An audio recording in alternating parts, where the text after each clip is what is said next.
मित्रों नमः संस्कृताय। संस्कृत गंगा दारागंज प्रयागराज से मैं केदारनाथ तिवारी आप सभी का स्वागत करता हूं। आइए हम लोग देखते हैं जो मॉडल पेपर 5वां है उसी का जो 51 से लेकर के 100 क्वेश्चन तक है उसी को देखेंगे। थोड़ा थोड़ा व्याख्या सहित हल करते हुए देखेंगे। आइए देखते हैं, स्टार्ट करते हैं। पूछा है कि भारतवर्षे सर्वप्रथमं यवन शासनस्य बीजारोपकः कः आसीत्। भारतवर्ष में सबसे पहले जो यवन शासन फैलाया था उसका बीजारोपण किया था, किसने किया था? तो शहाबुद्दीन अथवा मोहम्मद गोरी, इसी का नाम ही मोहम्मद गोरी ही है। ऐसा कहाँ आया हुआ? शिवराज विजय में। ये चर्चा कहाँ हो रही है? शिवराज विजय में।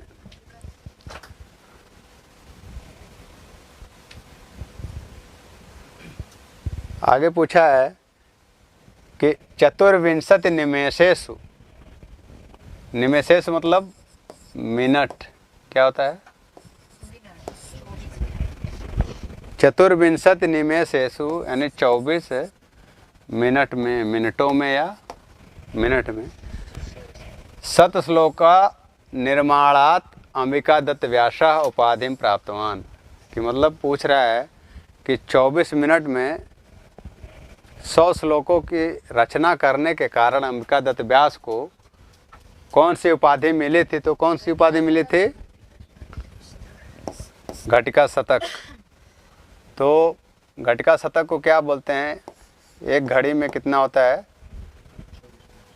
एक घड़ी में कितना हो गया? 24 मिनट। तो वही कह रहे हैं कि एक घड़ी में जो है वो कितने रचनाएं, श्लोकों की रचना करते थे? 100। उसी के कारण उनका क्या उपाधि दिया गया उनको? घटिका शतक। ठीक है, दिमाग था भैया, कंसंट्रेशन था उनका। फिर आगे दिया है कि शकुंतला पति के चिंतन में बैठी है। कहाँ बैठी थी?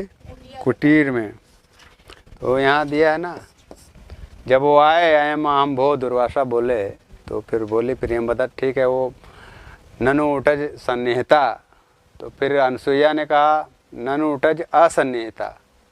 पहले प्रियंवदा ने बोला था कि सन्निहिता, उठज के उसमें कुटीर में वो बैठी हुई है, लेकिन अनसुईया ने बताया कि बैठी हुई भी वो कहीं और खोई है, वो दुष्यंत के चिंतन में खोई थी। तो यहाँ दिया ना, शकुंतला पति के चिंतन में बैठी थी। कहाँ? कुटिया के पास। तो किस अंक की ये घटना है? चतुर्थ अंक की। आगे पूछा है कि शकुंतला की अंगूठी गिरी थी। तो कहाँ गिरी थी? सची तीर्थ में। वो क्या कर रही थी? आचमन मतलब कर रही थी, पूजा अर्पण जो कुछ भी होता है। हाँ, तो उसी आचमन करते समय सची तीर्थ में गिर गया था क्या? अंगूठी। बाकी कंडो कहाँ गए थे? उसके मतलब कष्ट के निवारण के लिए कहाँ गए थे? सोम तीर्थ में। तो इसका उत्तर क्या हो जाएगा? सची तीर्थ में उसकी अंगूठी गिरी थी। जो धीवर पाया था ना, 6ठे अंक में उसका वृत्तांत है धीवर वाला, वही अंगूठी धीवर पाया था वहाँ पे। आगे दिया है कि न तादृशा आकृति विशेषा गुण विरोधनो भवन्ति। किसने कहा? तो ये प्रकरण था कि भाई दुष्यंत जो है अंगूठी पहना करके चले गए, विवाह करके चले गए, तो कहीं ऐसा ना हो, अनसुईया कह रही थी, कहीं ऐसा ना हो कि वो भूल जाएं, छोड़ दें, याद ही ना आए उनको, शादी करके तो चले गए। लेकिन वहीं पे प्रियंवदा बोलती है। कौन बोलती है? प्रियंवदा बोलती है कि उस तरह की जो आकृति विशेष लोग होते हैं वो गुणों के विरोधी या विपरीत नहीं होते हैं। तो किसके बारे में कहा उसने? प्रियंवदा ने दुष्यंत के बारे में। यहाँ कहा किसने है? प्रियंवदा ने। क्या आंसर हो जाएगा? बी।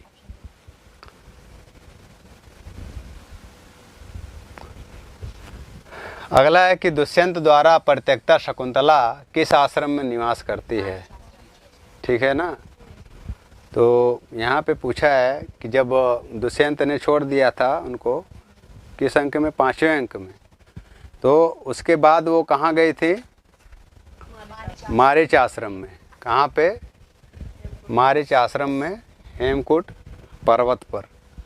ठीक है, तो ये आपका हो गया 56 वाला क्वेश्चन। आगे है, बाकी विश्वामित्र आश्रम कहाँ है? गौतमी नदी के किनारे। कंडव आश्रम कहाँ है? मालिनी नदी के किनारे।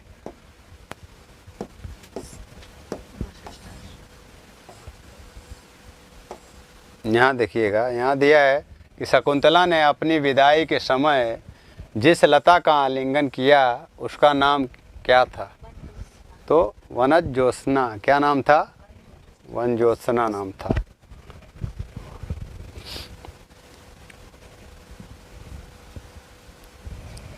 अगला क्वेश्चन देखिएगा, अगला दिया है स्वप्नवासो दत्तम में वर्णित पात्र उदयन का सेनापति कौन था?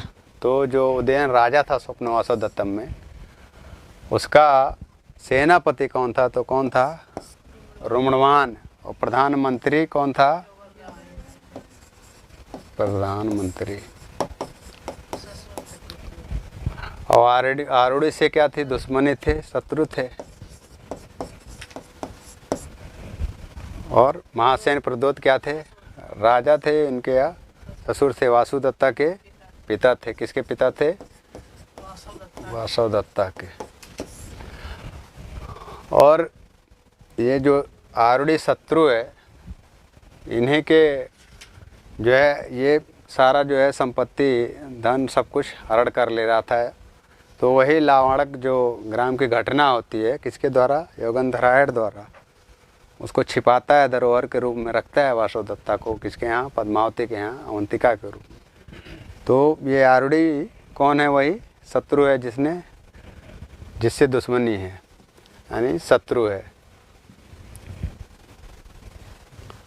यहाँ दिया है कि योगंधरायण ने अग्निकांड का षड्यंत्र किस ग्राम में रचा था? देखिए, वही आ गया क्वेश्चन। पूछा है कि जो अग्निकांड उसने कहा था कि आग लग गई और वासुदत्ता जल के मर गई, तो ऐसा भ्रामक उसने मतलब कांड रचा था, जली नहीं थी, ऐसा उसने किया था कि ताकि राजा फिर से युद्ध के लिए उसे। हाँ, तो कौन सा गांव था वो? लावणक ग्राम।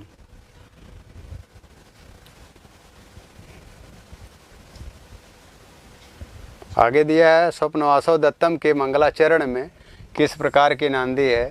तो किस प्रकार का है? अष्टपदा। क्या है? अष्टपदा नांदी है। स्वप्नवासो दत्तम में कितने अंक हैं? और स्वप्न वाला अंक कौन सा है? कौन सा है? ठीक है, 5वां अंक है स्वप्न वाला स्वप्नवासो दत्तम में। इसमें देखिए, घृतलोम इति शब्दः कस्याः देवतायाः विशेषणम अस्ति। तो जब हवन वगैरह होता है तो घी डाला जाता है किसमें? अग्नि में। तो एक विशेषण हो गया है किसका? अग्नि का। तो घृतलोम नाम भी किसका पड़ गया? अग्नि का।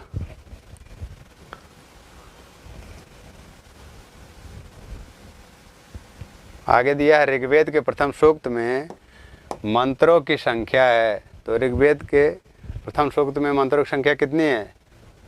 9 है ना। कितने मंत्र हैं एक बार देख लीजिएगा आप। मंकेश भैया, क्लियर है ना? हाँ, ऋग्वेद के प्रथम सूक्त में मंत्रों की संख्या कितनी है? तो 9 है। आगे दिया है सवित्र देवस्य नामोल्लेख प्रायः भूतः अस्ति। तो ये 170 बार आया हुआ वहाँ सवित्र देवता के उल्लेख में, नाम में सवित्री कितनी बार आया है? तो वही कितनी बार आया है? 170 बार।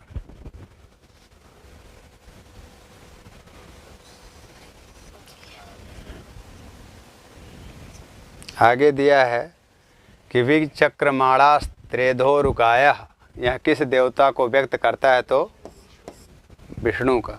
यहाँ दिया हुआ उर्गाय वैसे दिया हुआ है, ठीक है ना? तो ऐसे भी देख लीजिएगा। किसका विशेषण है? विष्णु का।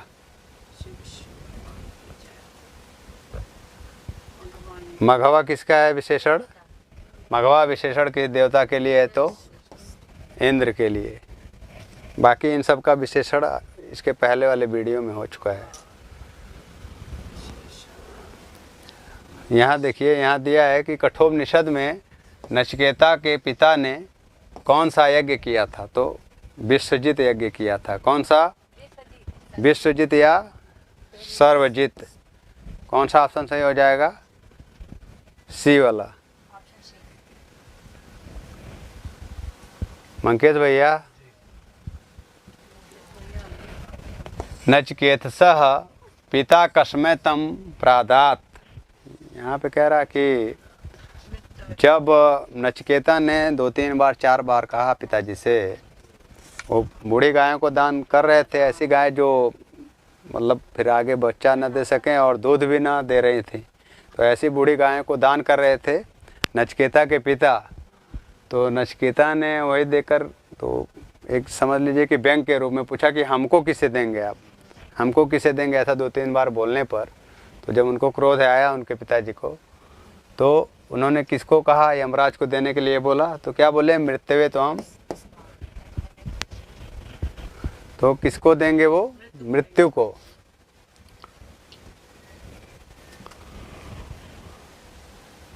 आगे दिया है कि राजन शब्दस्य तृतीयायाः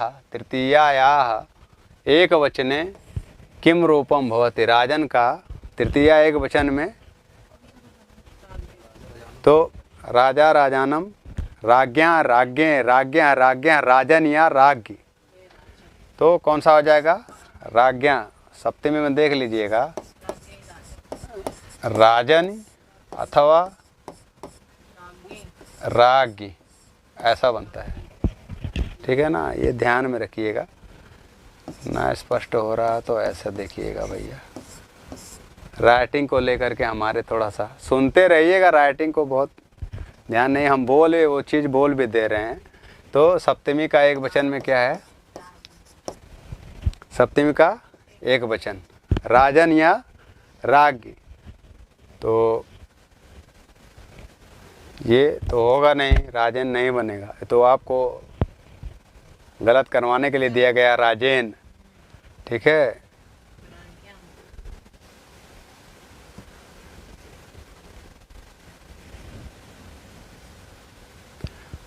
यहाँ पे देखिए, ये भी बहुत इम्पोर्टेंट है क्वेश्चन। मान लीजिए मातृ का पूछा है तो पिता का भी पूछ सकता है, पितृ वाला और स्वश्री वाला। ठीक है, उसको भी देख लीजिएगा। तो पूछा है स्त्रीलिंग मातृ शब्द का द्वितीय विभक्ति बहुवचन का रूप है, तो क्या बनता है? मातृ। क्या हो जाएगा? ऑप्शन में ये भी रहेगा, ऐसे भी रहेगा, मातृ भी रहेगा, उसके बाद मातृ ऐसे भी रहेगा। तो सही कौन सा हो जाएगा? ये वाला। ठीक है, यहाँ पे दीर्घ ऋकारांत है ना, मातृ। और पिता का क्या हो जाता है? पितृन। क्या हो जाता है? पितृन। गलत हो गया था तो फिर से देख लीजिए एक बार, अगले बाद में फिर। हाँ, तो बाहर निकलने के बाद याद ही आता है सही सही। एक बार सरसरी निगाह से देख के जाइएगा। यहाँ दिया है कि तस्मय में विभक्ति है। किसमें? तस्मय में। तो तस्मय में तृतीया होता है। अरे होश में, होश में, होश में रहिए, तृतीया नहीं होता है, चतुर्थी होती है। क्या होती है? चतुर्थी। और अगर यही तस्य दे देता तो स्त्रीलिंग में चतुर्थी के एक वचन में। और पुल्लिंग और नपुंसक लिंग दोनों में चतुर्थी का एक वचन क्या बनेगा? तस्मै, तस्मै। लेकिन यही देखना कि नपुंसक लिंग में प्रथमा और द्विवचन का सेम चलता है, उसके बाद सर्वनाम में क्या होता है? फिर पुल्लिंगवत चलने लगता है। ठीक है,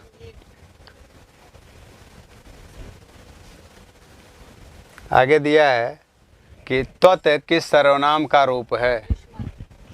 किसका है? कहाँ बनेगा ये? पंचमी के एक वचन में क्या बनेगा? त्वत। क्या बनेगा? त्वत। एक बार देख लीजिएगा। हाँ भले कर रहे हैं। हाँ सही।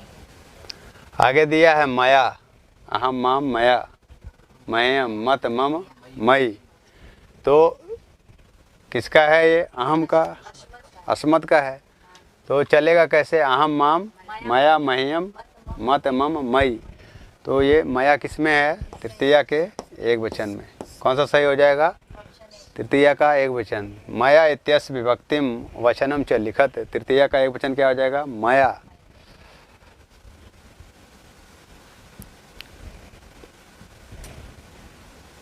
आगे देखिए दिया है कि क्री धातो लोट लकारे उत्तम पुरुषैक वचनम अस्ति। तो लोट लकार के उत्तम पुरुष के एक वचन में क्या होगा? करवाणी, करवाव, करवाम। क्या हो जाएगा? करवाणी। ये करवानी नहीं होगा, ये भी देखिए ऑप्शन में है। ठीक है, तो ये पूछता है, पूछा हुआ भी है। आप लोग एक बार देख लीजिएगा इसको अच्छी तरह से। आगे स्था धातो लट लकारे मध्यम पुरुषस्य बहुवचने रूपम भवति। तो स्था को क्या आदेश होता है? तिष्ठ। स्था को क्या आदेश होता है? तिष्ठ। तो कैसे चलेगा? तिष्ठति, तिष्ठतः, तिष्ठन्ति। लट लकार में ही पूछा है तो तिष्ठस, तिष्ठस, तिष्ठतः, तिष्ठत। क्या हो जाएगा? ठीक है।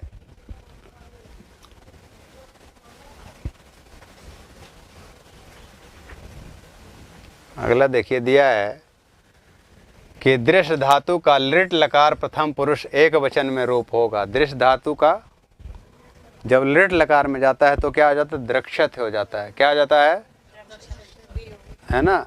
तो द्रक्षत, द्रक्षता, दक्षंत, द्रक्षस, द्रक्षता, दक्षत, दक्ष्यामि, दक्षावा, दक्ष्यामः। तो कौन सा हो जाएगा? ये बी वाला ऑप्शन सही होगा। क्या हो जाएगा? द्रक्षत। लृट लकार का प्रथम पुरुष एक वचन में।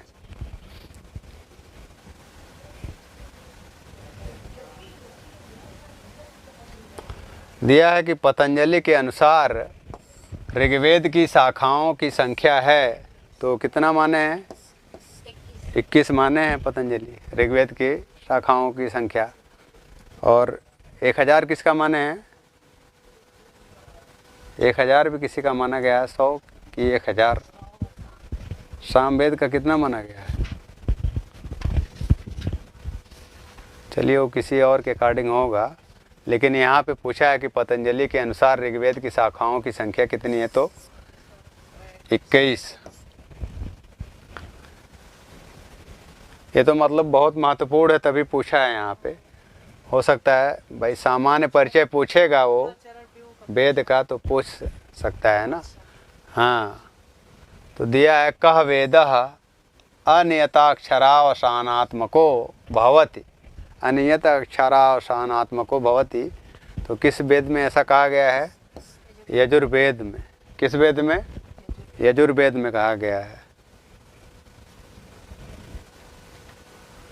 आगे दिया है उद्गाता का संबंध किस वेद से है? उद्गाता का संबंध किस वेद से है? तो इसी तरह से देख लीजिएगा, होता, अध्वर्य, उद्गाता, है ना। तो उद्गाता किसका है? गाता है, इसी में शब्द है, ऐसे ही पकड़ लीजिएगा। तो किसका हो जाएगा? सामवेद का। होता किसका है? और अध्वर्यु किसका है? यजुर्वेद का। अथर्ववेद का कौन सा है? आप लोग बताइएगा कमेंट में, छोड़ दिए हैं आप लोगों के ऊपर। दिया है चरैश चरैवेति इति, ब्रह्म बोलते हैं या ब्रह्मा। चरैवेश चरैश चरैवेति इति कस्मिन् ब्राह्मणे अस्ति। पूछ रहा है कि चरैवेद, चरैवेद जो आया है शब्द ना, वो किस ब्राह्मण से संबंधित है? तो ऋग्वेद का कौन सा ब्राह्मण है इनमें से? है ना मंकेश भैया? एकदम यहीं लिख डालेंगे। हाँ, तो ये देखिए ना यहाँ पे कि चरैवेत चरैवेत इति कस्मिन् ब्राह्मणे अस्ति। वेद न पूछ करके ब्राह्मण पूछ लिया है ना। ये भी देखिएगा, घुमा दिया है थोड़ा सा। तो देखिए आगे इसके क्या है। सुना सेपस्य पितुर नाम अस्ति। तो सुना सेप के पिता का क्या नाम था? अजिगर्त नाम था। क्या नाम था? अजिगर्तः। वो सुना सेप एक आख्यान है ना। हाँ, आगे दिया है वर्गाणाम प्रथम तृतीय पंचमाः यडश्चाल्प प्राणाः इत्यत्र चकारः कस्य बोधकः। मतलब वर्गों के प्रथम, तीसरा और पांचवा प्लस में यड़ प्रत्याहार और च यहाँ क्या दिया है? च का मतलब क्या है? अचाम, मतलब स्वरों का। तो चकार का क्या अर्थ है? अचाम। कौन सा सही हो जाएगा? डी वाला। च का अर्थ क्या है? अचाम।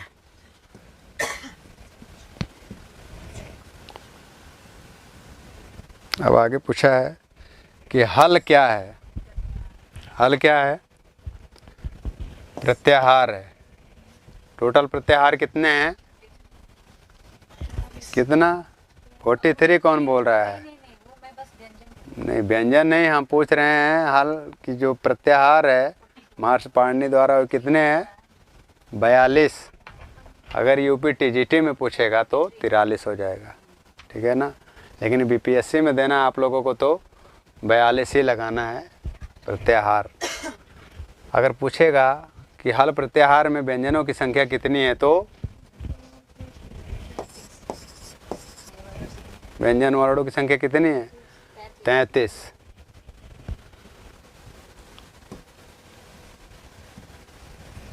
प्रत्याहार भी देख करके जाइएगा कि किस प्रत्याहार में कितने वर्ण हैं, ठीक है। या संपूर्ण प्रत्याहार को किस नाम से जानते हैं तो क्या हो जाएगा? अल। संपूर्ण स्वरों को अगर किस प्रत्याहार के अंतर्गत रखा गया तो अच, और संपूर्ण व्यंजन को हल। आगे देखिए, आगे दिया है अधिहरी। यह समास इस अर्थ में है। तो जो समास बना है बेभाव तो 16 अर्थ वाले में बना है। कितने? 16 अर्थों के योग में। तो जो अधिहरी है वो विभक्ति अर्थ में है। किस में है? विभक्ति अर्थ में। बाकी समीप में है, समृद्धि में है, वृद्धि में है। वृद्धि में दुर्योनम है, समृद्धि में मद्राणाम, समृद्धि सुमद्रम है, और समीप में है उपसमीपम, ठीक है, उपकृष्णम। हाँ, गंगाया समीपम उप गंगम।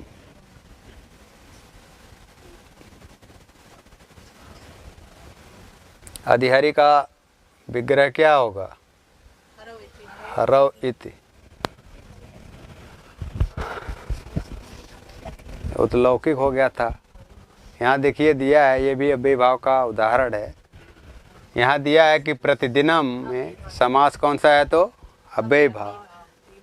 क्या हो जाएगा? दिनम दिनम प्रति। किस अर्थ में है? विवक्षा अर्थ में।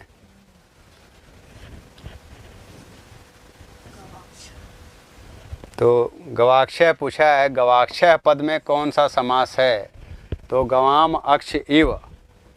क्या हो जाएगा? गवाम अक्ष इव तत्पुरुष। क्या हो जाएगा? गवाम अक्ष इव तत्पुरुष। आगे पूछा है कि कर्मधारय समास विधायकम सूत्रम किम। क्या पूछा है? कर्मधारय समास विधायकम सूत्रम किम। तो कौन सा इसमें हो जाएगा? विशेषणम विशेषण बहुलम। ये सुपा किसका है? केवल समास का। अनेक मन्य पदार्थे किसका है?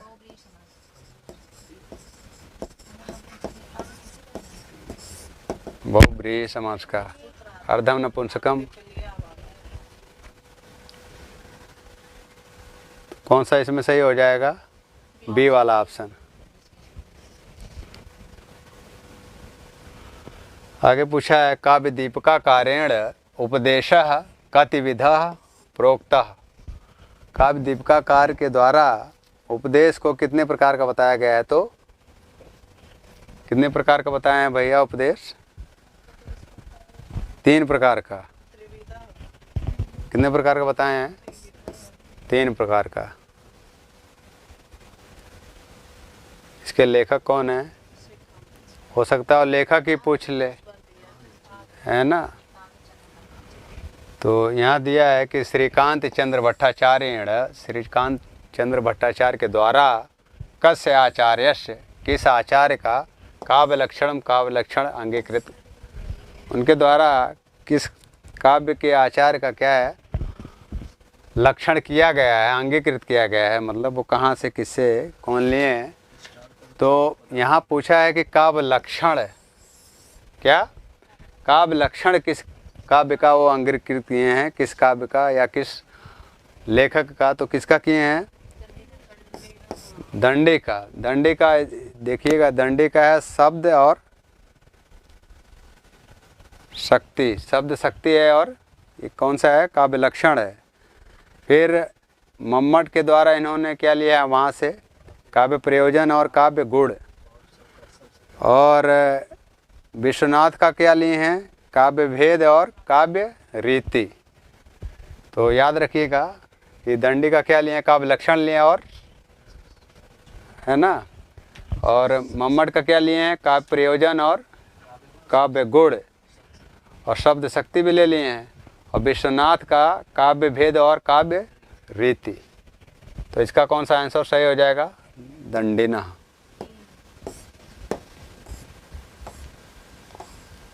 आगे यहाँ पूछा है कि पूर्णोपमायाम कति तत्वानि आवश्यकानि, मतलब पूर्ण उपमा में जो पूर्ण उपमा एक होती है, उपमा 2 प्रकार की पहले होती है, एक लुप्तोपमा और दूसरी पूर्ण उपमा।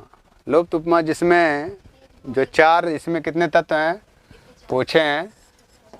4 तत्व हैं। तो उपमेय, उपमान, साधारण धर्म, वाचक धर्म, वाचक शब्द। तो ये पूर्ण उपमा का 4 अंग जब होता है तो पूर्ण उपमा होता है, लेकिन जो उसमें से एकाध न रहे तो लुप्त उपमा हो जाता है। तो मम्मट ने पूर्ण उपमा में कितने भेद माने हैं? इसके तत्वों को माने हैं। टोटल कितने प्रकार का माने हैं उपमा का? 25 प्रकार का। कितने प्रकार का? एक उपमा के 2 भेद है ना, उपमा और लुप्तोपमा, फिर उसी में डिवाइड कर दिए हैं 6 और 19। 6 और 19 टोटल कितने प्रकार का माने हैं? 25। उपमा के भेद कितने प्रकार के माने हैं मम्मट? 25। आगे दिया है कि गगनम गगनाकारम सागर सागरोपमः राम रावणयोर्युद्धम राम रावणयोरिव। पूछा उपर्युक्त में अलंकार का नाम बताइए। तो गगनम गगनाकारम सागर सागरोपमः राम रावणयोर्युद्धम राम रावणयोरिव। तो किसका है ये? अनन्वय का। किसका, किस अलंकार का उदाहरण है? अनन्वय का।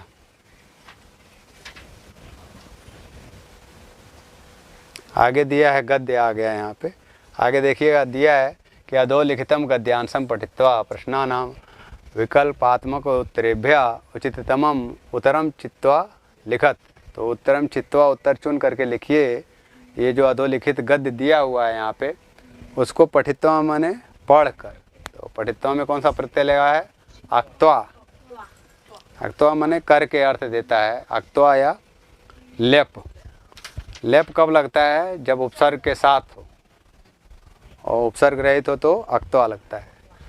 तो यहाँ दिया है कि शताम शताम संगति ही शतसंगति ही कथ्यते। सज्जनों की संगति क्या कहलाता है? मान लीजिए आपको बताया ना, अर्थ ना भी आ रहा तो आप सीधे प्रश्न पे जाइए, या तो एक बार पढ़ लीजिए, प्रश्न पे जाइए, उत्तर सीधे ढूंढिए उसका, वहाँ जो पूछ रहा है उसी में देखिएगा, मिला करके ढूंढिएगा। सताम संगति सत्संगति कथे, सज्जनों की संगति क्या कहलाती है? सत्संगति कहलाती है। अस्मिन संसारे यथा सज्जना तथा दुर्जना अपि सन्ति, जैसे सज्जन है इस संसार में वैसे ही दुर्जन भी हैं। यद्यपि पूर्व जन्मन गुण दोषौ अपि मनुष्य जन्मना स आगच्छत तथापि न ही कोपि जनः जन्मतः यो सज्जनः दुर्जनो वा भवति। यहाँ कह रहे हैं यद्यपि पूर्व जन्म में गुण दोष भी मनुष्य के जन्म के अकॉर्डिंग, जन्म के अनुसार आ जाता है, फिर भी न ही कोपि जनः जन्मतः है, फिर भी कोई लोग जन्मतः यो सज्जनः दुर्जनः नहीं होते हैं अथवा नहीं होते हैं, वह भवति। अपितु मनुष्येषु संसर्गस्य, मनुष्य के संसर्ग में आकर के विश्वरूपेण प्रभावः भवति। विश्वरूप का क्या होता है? प्रभाव होता है। मनुष्य का संसर्ग पाने के बाद विशेष रूपेण प्रभाव बन, मतलब विशेष रूप से प्रभाव पड़ता है। कब? जब मनुष्य का संसर्ग होता है, मतलब एक दूसरे के साथ मिलन होता है, मित्रता होती है, तो उसका विशेष रूप से प्रभाव पड़ता है। कौन किस कैटेगरी का है वही बता रहे हैं। यह यादृशेन पुरुषेण सह संगति करोति, जो पुरुष जिस पुरुष के साथ जैसा संगति करता है, यादृशेन पुरुषेण च स तिष्ठति, जिस तरह के पुरुषों के द्वारा वहाँ रहता है, जो उनकी संगत करता है, जैसे वह निवास करता है। उपविशति, जिस तरह से वो बैठता है, जिस संगति के साथ बैठता है, खाता है, जिस तरह संगति में खाता है, जैसा भी हो, चाहे शाकाहारी हो मांसाहारी हो। पिबति, वो क्या पी रहा है उनके साथ बैठ करके, जल, दूध, शराब, मदिरा इत्यादि। आलाप संलापौ च कुरते, आलाप संलाप मतलब वार्तालाप, बातचीत, या ये जो भी शोर मचाना कह लीजिए। कुरते तस्य तादृशः एव स्वभाव बहुत, उसकी वैसी स्वभाव हो जाती है या होती है। यदि सज्जनैः सह संगति भविष्यति तर्हि, यदि सज्जनों के साथ संगति होती है तो मतलब होगी आगे, तर्हि तो सज्जनता आगमिष्यति, तो सज्जनता आएगी। बोल रहे हैं कि यदि सज्जनैः सह संगति भविष्यति, सज्जनों के साथ यदि संगति होगी, तर्हि तो सज्जनता आगमिष्यति, क्या आ जाएगी? सज्जनता। दुर्जनैः सह संगति भविष्यति तर्हि दुर्जनता आगमिष्यति, दुर्जनों के साथ संगति होगी तो दुर्जनता आ जाएगी। बोल रहे हैं कि अतएव नीतिकाराः कथयन्ति संसर्गजाः दोष गुणाः भवन्ति, संसर्ग से ही क्या होता है? दोष और गुण उत्पन्न होते हैं। तो आगे देखिए अब क्या करना है, इसको तो पढ़ लिए, अब इसी के आधार पे प्रश्न दिए हुए हैं, उसी का उत्तर देना है हम सभी को। मनुष्येषु विशेष रूपेण कस्य प्रभावः भवति, तो किसका प्रभाव होता है? संसर्ग का। दिया है ना, संसर्ग से प्रभाव एव भवति, यहाँ दिया ना, मनुष्येषु संसर्ग से विशेष रूपेण प्रभावः भवति। तो कौन सा ऑप्शन सही हो जाएगा? बी वाला। आगे देखिएगा, आगे दिया है कि उपविशति अस्मिन् पदे उपसर्गः अस्ति, तो ये तो इसी में ही दिया है। विष धातु के साथ क्या है? उपसर्ग है। कौन सा उपसर्ग हो जाएगा मंकेश भैया? उपसर्ग है, तो इसी में दिख रहा है साफ साफ। आगे पूछा है कि सताम संगति किम कथ्यते, सज्जनों की संगति क्या कहलाती है? सत संगति। आगे देखिएगा, आगे दिया है संसर्गजाः भवन्ति, तो बोले ना गुण और दोष दोनों का संसर्ग होता है ना, दोष का भी और गुण का भी, दोष का भी और गुण का। तो क्या हो जाएगा? एकस्माद् अधिकः उपयुक्तेषु। ठीक है, आगे देखिएगा, आगे दिया है सज्जनैः सह संगति भविष्यति तर्हि क्या आगमिष्यति। आगे दिया है ना, सज्जनता, अगर सज्जनों की संगत करेंगे आप तो क्या आ जाएगा आपके अंदर? सज्जनता आगमिष्यति। ध्यान रखिएगा, यहाँ दिया सज्जनता गमिष्यति, क्या? सज्जनता गमिष्यति, सज्जनता चली जाएगी ऐसा नहीं। सज्जनों के साथ जब आप संगति करेंगे तो क्या होगा? सज्जनता आएगी। तो कौन सा सही हो जाएगा? सी वाला ऑप्शन। आगे देखिए दिया 96 से 100 तक, ये भी क्या है? एक प्रकार का गद्य है, दिया ना अधोलिखितम गद्यांशम पठित्वा प्रश्नानाम विकल्पात्मकोत्तरेभ्यः उचिततमम उत्तरम चित्वा लिखत। तो दिया है कि जीवने अन्न अपेक्षया जलस्य अधिकम महत्वम अस्ति, मतलब जीवन में अन्न की अपेक्षा जल की अधिक महत्व है। किसकी? जल की अधिक महत्ता है। यहाँ दिया अतएव जलस्य अपरम नाम जीवनम, बोलते हैं ना जल ही जीवन है, भैया क्या बोलते हैं? जल ही जीवन है। तो बोल रहे हैं अतएव, इसलिए जल का अपर नाम, जलस्य अपरम नाम किम जीवनम इति संगच्छते, ऐसा कहा जाता है, ऐसा बोला जाता है। अस्माकम देश कृषि प्रधान, मेरा देश कैसा है? हमारा देश कैसा है? कृषि प्रधान है। कैसा है? कृषि प्रधान है। हमारा देश कैसा है? कृषि प्रधान है। देशस्योदिकः, देशस्य औद्योगिकः आर्थिकः भौतिकस्य विकासः कृषिमवलम्ब्यैव तिष्ठति। तो देश में क्या कह रहे हैं? औद्योगिक आर्थिक भौतिक विकास कृषि में अवलंब तिष्ठति, इसी के आसपास अवलंबित है। कृषि विकासाय जलम आवश्यकम, मतलब कृषि के ही विकास के लिए, खेती बाड़ी के लिए क्या आवश्यकता है? जल की।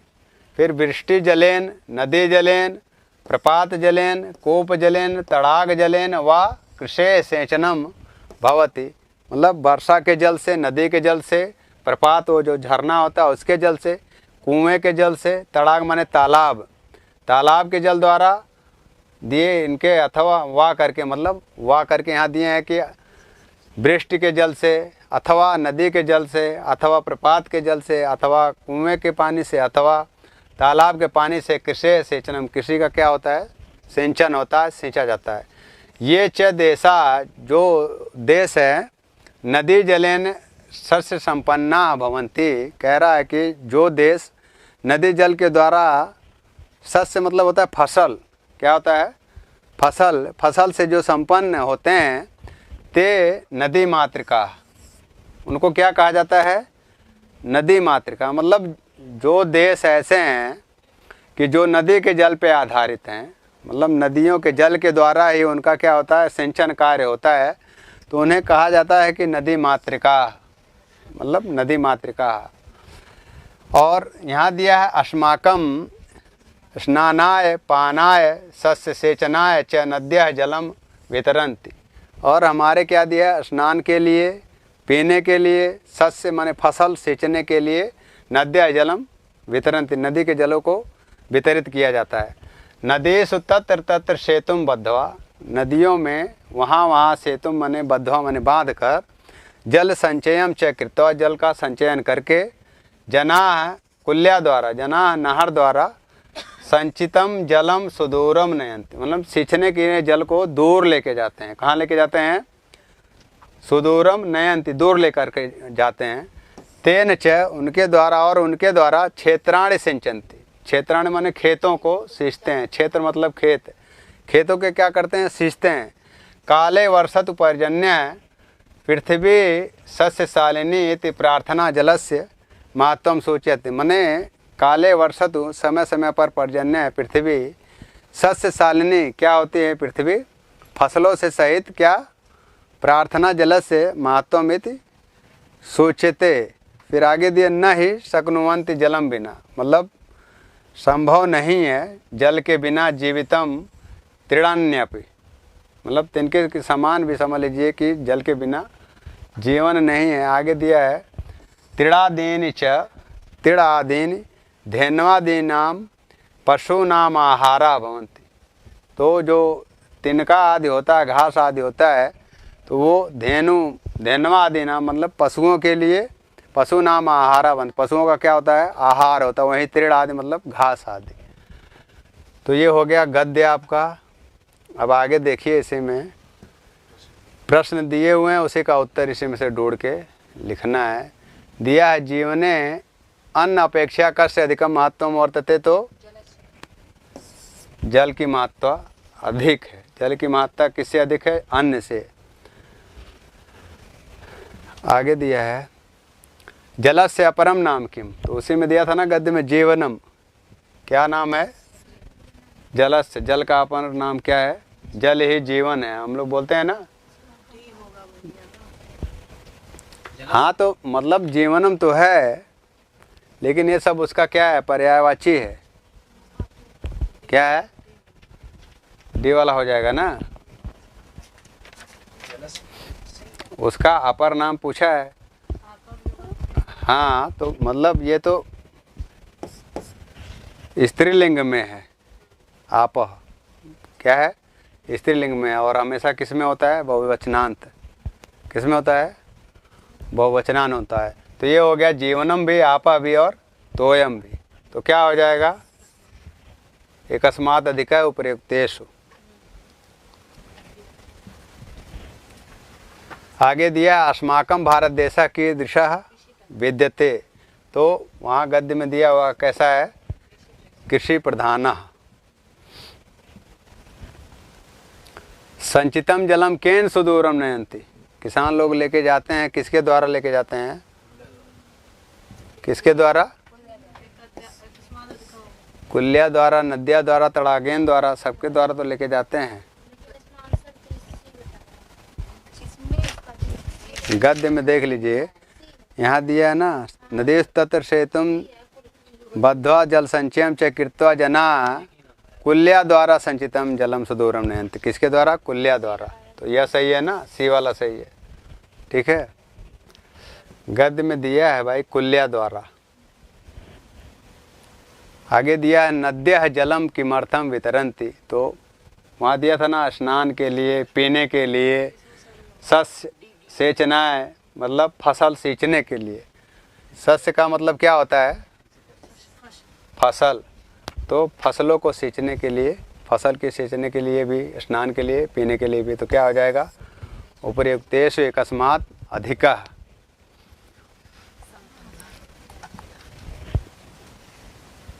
ये था मॉडल पेपर 5वां। तो मॉडल पेपर 5 आज यहीं समाप्त होता है। इसके आगे का वीडियो हम लोग लेकर के आएंगे 6ठा मॉडल पेपर। तब तक के लिए नमः संस्कृत है।